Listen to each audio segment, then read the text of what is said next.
ontem foi uma análise bem rápida, hoje vamos dar uma aprofundada. Tô pensando até começar a fazer uma anotaçãozinha, mas é como eu falei, Nasdaq sempre vai mover em tendência, então aqui forma uma tendência de alta. A gente já estamos analisando em 15 minutos, vamos olhar aqui em 5 minutos, sempre levando também a parte de ondas de Elliott. Ó, novamente, ele traçou aqui um fundo, uma projeção aqui realmente foi para continuar a tendência de alta. Aqui em cima começaria um alto Fibonacci novamente. Então eu acredito que deve ser com base nisso que o algoritmo deve estar trabalhando. Então, indo agora, vamos pegar, a gente pegou o Nasdaq 100, vamos pegar o índice brasileiro. O índice não pode faltar não, hein? O índice, o algoritmo cantou uma venda. E nossa vendinha aqui, se tivesse pego, teria dado um calor pra gente bacana, mas a gente teria surfado uma onda da hora.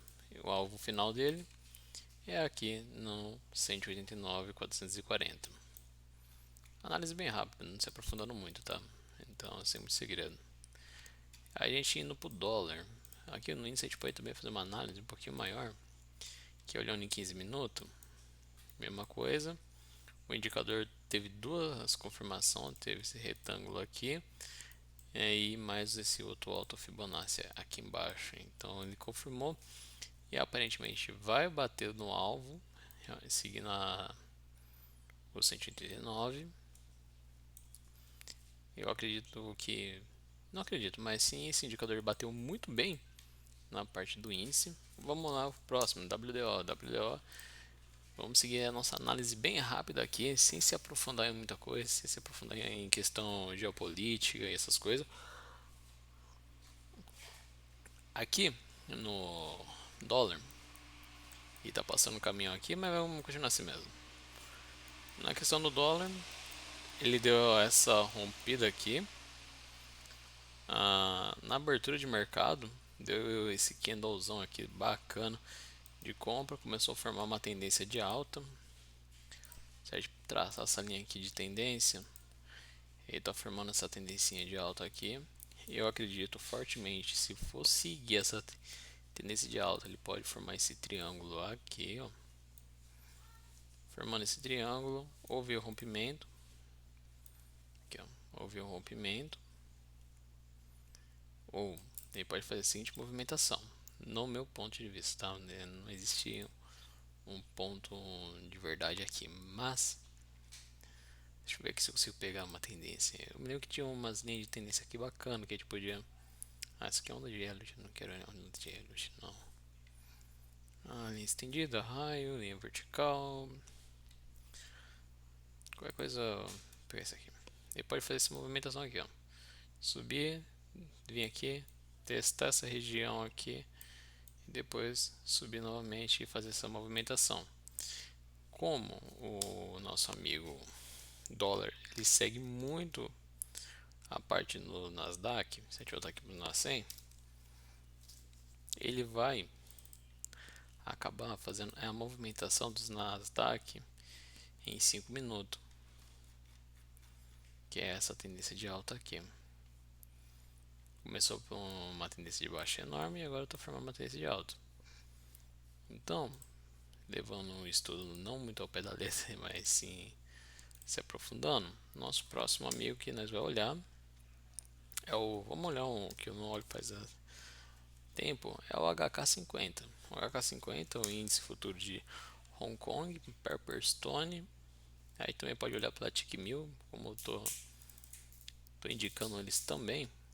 A TIC1000 para mim está sendo uma corretora bacana, tanto na questão de parceria como de operar. Pelo fato mesmo, eles ofereceram o TraderView pra gente, isso é filé. Então, aqui, no meu ponto de vista, na minha análise aqui, eu acredito bastante. Deixa eu pegar essa daqui, que ele vai fazer. Deixa eu ver como funciona essa seta aqui. Ele vai fazer essa movimentação seguinte. Ele formou aqui, ele está na onda 4 e onda 5 de duas correção. Há uma possibilidade de um pullback de baixa. Uma possibilidade bem grande. se eu tiver também a sazonalidade. Mas para eu tomar essa decisão, bater o martelo, eu preciso dar uma olhada em 15 minutos, tendência de alta, 30 minutos, correções de baixa, ó, correção de baixa, voltou para cá, vamos olhar em 45 minutos, 45 minutos, tendência de alta. Então, de todas as análises de time frame, nós temos várias tendências de alta sendo confirmadas. Então, entraria comprado, sem muita preocupação. O segredo é esse, a gente não se preocupar, é preciso olhar no o micro pra gente, serve pra gente ter uma noção do que está ocorrendo. Se a gente voltar aqui, vamos pegar aqui, eu gosto, deixa eu ver aqui se eu consigo setar Tick 1000. Setar corretora Tick 1000. Deixa eu ver aqui, vamos lá. HK 50. Depois eu pego para estar falando um pouco de Forex. Eu vou refazer uma aula que eu já tinha feito. Mas, passando pelo HK50, vamos para o nosso amigo ouro, Shao USD. O Shao USD na Tick 1000 também. Vamos olhar, 15 minutos, o indicador não alertou nada. Alertou só uma tendência de baixa. 10 minutos. Também continua ainda alertando a tendência de baixa. 5, mesma coisa. Em uma hora, tendência de alta. Então é por isso que eu falo, a gente precisa necessariamente olhar no macro e depois vir reduzindo os time frame. Vamos voltar aqui para o próximo. Ó, falamos do HK50, Nasdaq, no WO, no índice. Vamos olhar nosso agora, vamos para os pares de cripto, BTC. O BTC, vamos olhar aqui também na Tick 1000. Está começando uma leve tendência de baixo. Isso em uma hora. A correção chegando a 77 mil dólares. E se ele...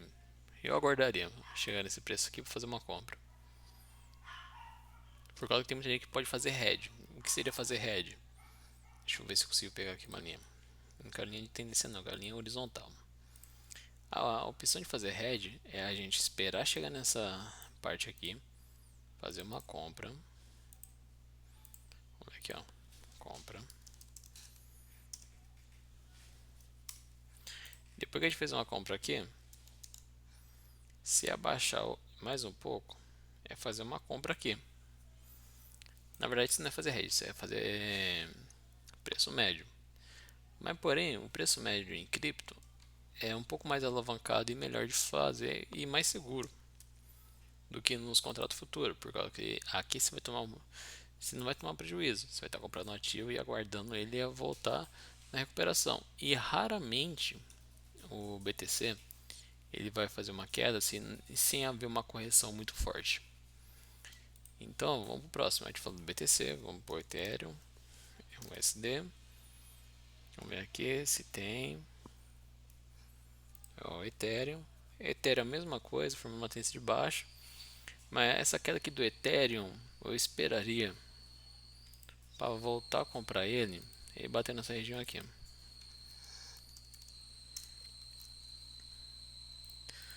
Batendo na região de 2.000 dólares, entraria comprado. Agora para os pares mais pequenos, como o XRP. O XRP ele é um par mais pequeno e também, como pode dizer, mais barato de se estar operando. Deixa eu ver o STT. Aqui eu vou olhar na Binance. Então o XRP eu posso olhar tranquilamente aqui no gráfico de 15 minutos. E ó, a única análise que o algoritmo conseguiu pegar foi tipo do dia 4. Se a gente aumentar os time frame, um exemplo a 4 horas, O XRP é operações longas, não tem como você entrar para operar XRP e querer fazer day trade, ou fazer scalp, ou rotacionar contrato. Aqui não dá não. Aqui você vai ter que, se for entrar em features, você consegue tirar uns criados, mas vai ter que fazer uma operação um pouquinho mais longa. Outro que a gente precisa fazer operação LTC, o SDT. A gente também consegue entrar em futuros, porém é operação longa. Ó, esse daqui, vamos olhar em 3 horas. Ó, não teve volume suficiente para acionar o indicador.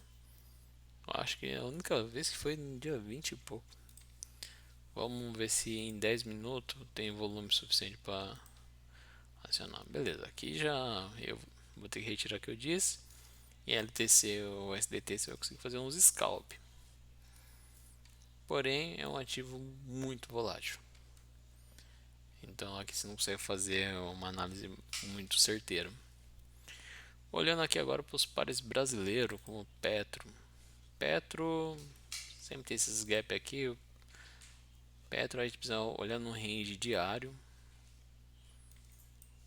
Então Petro está vindo com uma tendência de alta e começando a lateralizar. Isso desde abril, bem dizer. Está nesse range de lateralização. Vamos dar uma olhada aqui também no nosso índice Bovespa, no geralzão. No geral, o índice Bovespa está em queda. E aqui a vantagem de usar o Trader View é que você pode olhar o calendário econômico. Aí só vai ter uma notícia que pode ter grande volatilidade no mercado. Isso aqui estão falando volatilidade no mercado americano e brasileiro das 2 horas, depois às 2h30, anúncio do Fed, e depois às 10h30 quando vai ter um balanço um pouquinho mais forte. Amanhã não tem muitas notícias que impactem a gente na operação, então dá para seguir tranquilamente. Então isso foi uma análise bem rápida hoje, 12 minutinhos, acabei estendendo até mais do que eu esperava, mas eu acredito que a gente passou pelos principais pares. Amanhã já vou tentar fazer uma análise já seguindo uns pares mais certeiro, então amanhã vai ter a análise de Forex. Eu estou levando ondas de Elliott, alto Fibonacci, Fibo e ondas de tendência como fatores principais. Não estou analisando o contexto geral, é só uma análise rápida, batendo no olho e utilizando um gráfico. Não estou fazendo análise de tape reading, análise de fluxo e nem análise de price action. Estou fazendo análise puramente de alguns indicadores com auxílio de ferramentas e cálculo. Fechou? Até amanhã, pessoal.